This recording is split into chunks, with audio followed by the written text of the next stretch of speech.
Hi friends, మనం సాహిత్య విమర్శ గురించి అయితే క్లాసెస్ అయితే చెప్పుకుంటున్నాం కదండి. మనం ఏంటంటే ఇంతకు ముందు క్లాసులో అయితే సాహిత్య విమర్శ గురించి, విమర్శ అంటే ఏంటి, సాహిత్య విమర్శ అంటే ఏంటి, విమర్శ చేయడానికి ఉత్తమ విమర్శకుడు ఉండవలసిన లక్షణాలు ఏంటో ముందు క్లాసులో అయితే చెప్పుకున్నామండి. ఇవాళ అయితే దాని కంటిన్యూస్ క్లాసెస్ అయితే చెప్తానండి. ఫ్రెండ్స్, వీడియోలోకి అయితే వెళ్ళే ముందు అయితే నాకు చిన్న రిక్వెస్ట్ అండి. చాలామంది వీడియో అయితే చూస్తున్నారు కానీ వీడియోకి అయితే లైక్ చేయట్లేదండి. దయచేసి లైక్ చేసి వీడియోని అయితే కొంచెం హైప్ అయితే ఇవ్వండి. నెక్స్ట్ మన సాహిత్యం టాపిక్ అయిపోయిన తర్వాత నెక్స్ట్ మీరు ఇంకా తెలుగు సంబంధించి నెక్స్ట్ ఏ టాపిక్ చెప్పమంటారో అడిగితే కనుక ఆ టాపిక్ అయితే నేను ఎక్స్ప్లెయిన్ చేస్తానండి. నాకేంటంటే మీకు చెప్పడం వల్ల నేను బాగా అంటే 2 బుక్స్ ప్రిపేర్ అవుతున్నాను. ఒకటి నేను తీసుకున్న ఎస్ఎన్ఎస్ ప్రిపేర్ అవుతున్నాను, నాకు ఎంఏ బుక్ కూడా నేను పక్కన పెట్టుకుని ప్రిపేర్ అవుతున్నాను అనమాట. మీకు చెప్పడానికి నేను ఏ మిస్టేక్ రాకూడదు అని చెప్పేసి నేను ప్రతి లైన్ టు లైన్ కేర్ఫుల్గా నేర్చుకుని మీకు చెప్తున్నాను అనమాట. సో దానివల్ల ఏంటంటే నాకు కూడా బాగా వస్తుందనే ఉద్దేశంతో నేను చెప్తున్నాను. సో మీరేమన్నా నెక్స్ట్ టాపిక్ ఏం చెప్పాలి సాహిత్యం అయిపోయిన తర్వాత నాకు ముందుగా కామెంట్ బాక్స్లో కామెంట్ చేసేయండి, ఓకేనా. ముందుగా అయితే విమర్శని గురించి ఎవరెవరు నిర్వచించారు దాని గురించి అయితే మనం ఇప్పుడు ఈ క్లాస్లో అయితే చెప్పుకుందామండి. నెక్స్ట్ ఏంటంటే సాహిత్య విమర్శ వర్గీకరణ, ఈ 2 విషయాల గురించి ఈ క్లాస్లో అయితే డిస్కస్ చేసుకుందాము. ఫస్ట్ అయితే నిర్వచనాలు చూద్దామండి. మనకి ఎంఏ బుక్లో అయితే విమర్శ యొక్క నిర్వచనాలు ఎలా చెప్పారంటే, ఒకరు ప్రాచ్యులు చెప్పిన విమర్శ అయితే ఇంకోటి పాశ్చాత్యులు చెప్పిన విమర్శ, అలాగా ఒకదాని కింద ఒకటైతే ఇవ్వడం అయితే జరిగిందండి. మనకేంటంటే ఎస్ఎన్ఎస్లో అయితే ఒక చోట ప్రాచ్యులు చెప్పిన నిర్వచనాలన్నీ ఒక చోట, పాశ్చాత్యులు చెప్పిన నిర్వచనాలన్నీ ఒక చోట అయితే ఇవ్వడం అయితే జరిగింది. సో ఇలా అయితే మీకు కొంచెం సింపుల్గా అర్థమవుతుంది కదండి. సో మనం అయితే ఇప్పుడు ఎస్ఎన్ఎస్ బుక్లో అయితే నిర్వచనాలు చూద్దామండి. సేమ్ 2 ఒకటే, కానీ ఒకదాని కింద ఒకటి ఇచ్చారు కదా, కొంచెం కన్ఫ్యూజ్ అవుతారని చెప్పేసి అందులోదైతే నేను చెప్తానండి. ప్రాచ్యులు చెప్పిన విమర్శ అంటే మన వాళ్ళు చెప్పిన విమర్శ అండి. చూద్దాము. కప్పి ఉంచితే కవిత్వం, విప్పి చెబితే విమర్శ. ఇది వచ్చేసి సి నారాయణ రెడ్డి గారండి, అంటే సినారే అంటారు కదా, సి నారాయణ రెడ్డి గారు అయితే చెప్పడం అయితే జరిగిందండి. కప్పి ఉంచితే కవిత్వం, విప్పి చెప్పితే విమర్శ అనమాట. నెక్స్ట్, ఒక రచయిత బాగోగులను ఇంకొకరు వివేచించి తెలుపుట విమర్శ. ఇది ఎవరు చెప్పారంటే ఆచార్య పింగళి లక్ష్మీకాంతం సాహిత్య శిల్ప సమీక్షలో చెప్పడం అయితే జరిగిందండి. ఈయన మనకి యుగ విభజన చేశారు కదా ఆయన.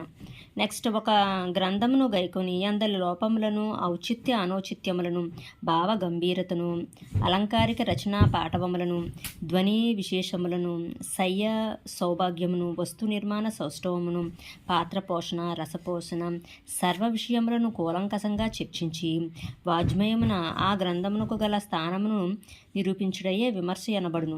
ఇది ఎవరు చెప్పారంటే ఆచార్య కేవీఆర్ నరసింహం. ఎందులో చెప్పారు? సాహిత్య దర్శనంలో అయితే చెప్పడం అయితే జరిగిందండి. నెక్స్ట్, విమర్శనమనగా ఏదైనా గ్రంథమును కానీ కళారూపమును కానీ లెస్సగా పరిశీలించి దానిని గూర్చి మననము చేసి చర్చ పునఃస్మరణముగా నందలి బాగోగులను ప్రదర్శించుట. ఆచార్య దివాకర్ల వెంకటావధాని సాహిత్య సోపానంలో అయితే చెప్పడం జరిగిందండి. నెక్స్ట్, విమర్శ విద్య అని పరాదేవిని విమర్శా రూపిణిగా పూర్వలు వర్ణించారు. వేదాంతమునందు విమర్శ అనగా ఆత్మనాత్మ వివేకము, వాజ్మయమునందు కావ్యగత గుణదోష విచారము విమర్శ నామముతో చెల్లుచున్నది. ఆచార్య కండవల్లి లక్ష్మీరంజనం వ్యాసావళిలో చెప్పడం అయితే జరిగిందండి. తర్వాత, విమర్శ అనగా నేరుతో చేయబడిన ఒక పని యొక్క తత్వమును తెలుసుకుని దాని గుణగణములను పరిశీలించి తగున అభిప్రాయము కలుగు చేసుకుని ఆనందించుట. ఆచార్య కోరాడ రామకృష్ణయ్య సరస్వత వ్యాసములు ఇందులో అయితే చెప్పడం అయితే జరిగిందండి. నెక్స్ట్, ఒక వస్తువు యొక్క స్వరూపమును బాగుగా పరిశీలించి దాని మంచి చెడులను విమర్శించుడే విమర్శనము. కావున విమర్శ అనగా వస్తుతత్వం నిరూపణని స్పష్టమగుచున్నది. ఆచార్య ఎస్వి రామారావు తెలుగులో సాహిత్య విమర్శ. హృదయం లాంటిది కవిత్వం, మెదడు లాంటిది విజ్ఞానం, సంస్కారం లాంటిది విమర్శ. ఆచార్య జీవి సుబ్రహ్మణ్యం. ఇది ఏంటంటే జ్ఞానాత్మక రంగానికి సంబంధించిందని చెప్పేసి నేను మామూలుగా కోడ్ వర్డ్ కింద పెట్టుకున్నానండి. నెక్స్ట్, అలంకారాది శాస్త్ర సాంప్రదాయాలను వినియోగిస్తూ శిల్పాన్ని విషయముగా చేసుకుని వనరించే చర్చా విమర్శ. ఇది ఎవరు చెప్పారంటే పారనంది జగన్నాథస్వామి. సాహిత్యాన్ని సాకల్యంగా పరిశీలించి రాగద్వేషాలకు అతీతంగా సాహిత్యంలోని అర్థాలను, సొగసులను, లోపాలను ఎత్తి చూపడమే విమర్శ. ఇది ఎవరు చెప్పారంటే దాశరథి రంగాచార్య. ఇప్పటిదాకా నేను చదివిన నిర్వచనాలన్నీ కూడా మన వాళ్ళు చెప్పిన నిర్వచనాలండి. నెక్స్ట్ ఇప్పుడు పాశ్చాత్యులు ఏ నిర్వచనాలు అయితే ఇచ్చారో విమర్శకు మనం అయితే చూద్దాము. విమర్శకుడు దోషాన్ని చెప్పడమే దోషరహితంగా ఎలా ఉండాలో చెప్పాలన్నవాడు బెన్ జాన్సన్. విమర్శ కవి మీద కాకుండా కవిత్వం మీద ఉండాలని చెప్పాడు. అంతేకాకుండా కళారూపాన్ని అక్షర రూపంలో వ్యాఖ్యానించేదే వివరించేది విమర్శ. TS Elliot. నెక్స్ట్ సాహిత్యం యొక్క ప్రామాణికమైన చక్కని పరిష్కారం విమర్శ అని చెప్పినవాడు డ్రైడెన్. నెక్స్ట్ రాగద్వేషాలకు అతీతంగా ప్రపంచంలో ఉత్తమమైన దాన్ని నేర్చుకోవడం, దాన్ని వ్యాప్తి చేయడం విమర్శ. Matthew Arnold. వస్తుతత్వాన్ని తెలిపేది, దాని గుణగణాలు నిర్ధారించేది విమర్శ. హడ్సన్. అనుభూతుల తారతమ్యాన్ని వివేచించి వాటి విలువలను అంచనా వేసేది విమర్శ. IA Richard. విమర్శకుడు ఇష్టారాజ్యంగా మంచి కానీ చెడు కానీ చేసే పని విమర్శ. Victor Hugo. సాహిత్య దృక్పథంతో సాహిత్యం యొక్క కేవల గుణగణాన్ని, దాని జయాపజయాల్ని లెక్కవేసి చెప్పేదే విమర్శ. సెంట్స్బరీ. ఏదైనా సాహిత్యం లేదా లలిత కళ యొక్క గుణగణాలని, లక్షణాలని గూర్చి అక్షర రూపంగా చేసిన పరిశీలనే విమర్శ. ఎడ్మండ్ గూసు. కళాకారుడు ఏమి వ్యక్తీకరించాలని ప్రయత్నించాడు, వ్యక్తీకరణలో ఎంతమాత్రం సఫలుడయ్యాడు, ఆ అంశం అభివ్యక్తీకరణకు అర్థమైందేనా అని 3 ప్రశ్నలను జవాబిచ్చేదే విమర్శ. Spin gone. సాహిత్యంలోని కళాత్మకతను విశదీకరించి సాహిత్య విలువల్ని వ్యాఖ్యానిస్తూ ఉంటే బుద్ధి వ్యాపారం విమర్శ. ఎట్కిన్స్. మనం పాశ్చాత్యులు చెప్పిన విమర్శ యొక్క నిర్వచనాలను కూడా చూసామండి. మనం ఇప్పుడు 2 రకాల విమర్శలను అయితే నేర్చుకున్నాం. ఒకటి ఏంటంటే మన వాళ్ళు చెప్పిన విమర్శ అంట, ప్రాచ్యులు చెప్పిన విమర్శ. నెక్స్ట్ పాశ్చాత్యులు చెప్పిన విమర్శను కూడా ఇప్పుడు మనం ఏ విమర్శ యొక్క నిర్వచనాలు ఏవైతే చెప్పారో అవన్నీ కూడా చూసామండి. ముందుగా ఆధునిక సాహిత్య విమర్శ గురించి అయితే చూద్దామండి. బుక్లో 4.3 అండి, పేజీ నెంబరు. ఇదిగోండి ఆధునిక విమర్శ. ఆధునిక సాహిత్యం వెలువడడం మొదలైన తర్వాత వ్యాప్తిలోకి వచ్చిన విమర్శగా ఆధునిక విమర్శ మొదలైంది. ఈ విమర్శ ప్రాచీన విమర్శ లేదా సాంప్రదాయిక విమర్శ కన్నా భిన్నమైన విమర్శగా మనకు కనిపిస్తుంది.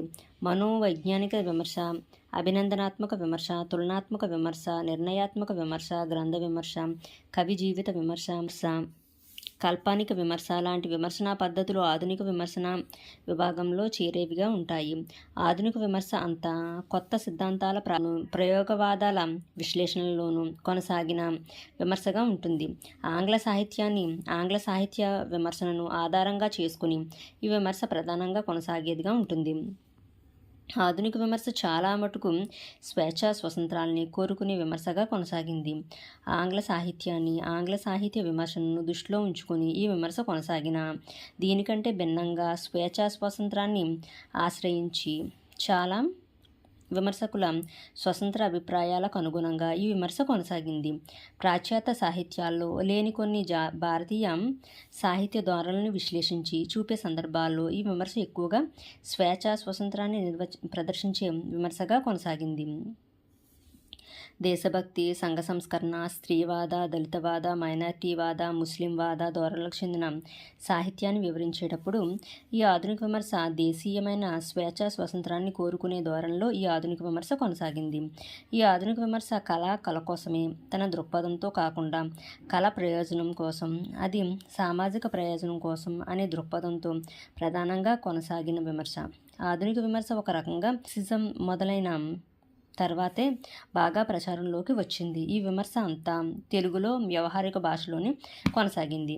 ముందు అంటే విమర్శ 2 రకాలు. ప్రాచీన విమర్శ, ఆధునిక విమర్శ అండి. ముందు ఆధునిక విమర్శ గురించి ఎందుకు చెప్పానంటే, ఇప్పుడు అసలు ఆధునిక విమర్శ అంటే ఏంటని ఎందుకు చెప్పానంటే, మనం ముందు చూసిన నిర్వచనాలన్నీ కూడా మనకి ఆధునిక విమర్శకు సంబంధించిన నిర్వచనాలన్నమాట. సో, దాని గురించి మనకి సినారెడ్డి గారు ఇవందరూ కూడా ఆధునిక కవులు కదండీ. సో, వాళ్ళకి సంబంధించిన నిర్వచనాలు ఇవన్నీ కూడా చెప్పాను కాబట్టి, సో, ఆధునిక విమర్శ అంటే ఏంటో కూడా ఇప్పుడు ఇందులోనే కూడా చెప్పడం అయితే జరిగిందండి. ప్రాచీన విమర్శ వచ్చేసి నెక్స్ట్ అనమాట. సో, తర్వాత క్లాసులో అయితే చెప్తాను. ముందు అందుకే ఆధునిక విమర్శ గురించి చెప్పాను. మీకు ఎంఏ బుక్ ఉంటే కానీ ఒకసారి అందులో చూసుకోండి. ఆధునిక విమర్శ వచ్చేసి ఆధునిక సాహిత్యం ఎప్పుడైతే ఏర్పడిందో అప్పుడు ఏర్పడిన విమర్శని ఆధునిక విమర్శ అంటారు. సో, అంటే ఆధునికంగా అంటే నూతనంగా ఎవరైతే ఆధునిక కవులు ఎవరైతే ఉన్నారో వాళ్ళ రచనలకు సంబంధించిన విమర్శని ఎవరైతే విమర్శ చేశారో వాటిని ఆధునిక సాహిత్య విమర్శ అని అయితే అనడం అయితే జరిగిందండి. ఇదేంటంటే ఇది మనకు అర్థమయ్యే వ్యవహారిక భాషలోనైతేనే ఈ ఆధునిక విమర్శ అనేది ఉండడం అయితే జరుగుతుందండి. విమర్శ యొక్క ప్రయోజనాలు ఏంటో చూద్దామండి. ప్రాచ్యులు ఏం చెప్పారో చూద్దాము. సమదర్శనం, సత్యప్రకటనం, విమర్శకుని నయనయుగలం, ఆచార్య సింగిరెడ్డి నారాయణ రెడ్డి.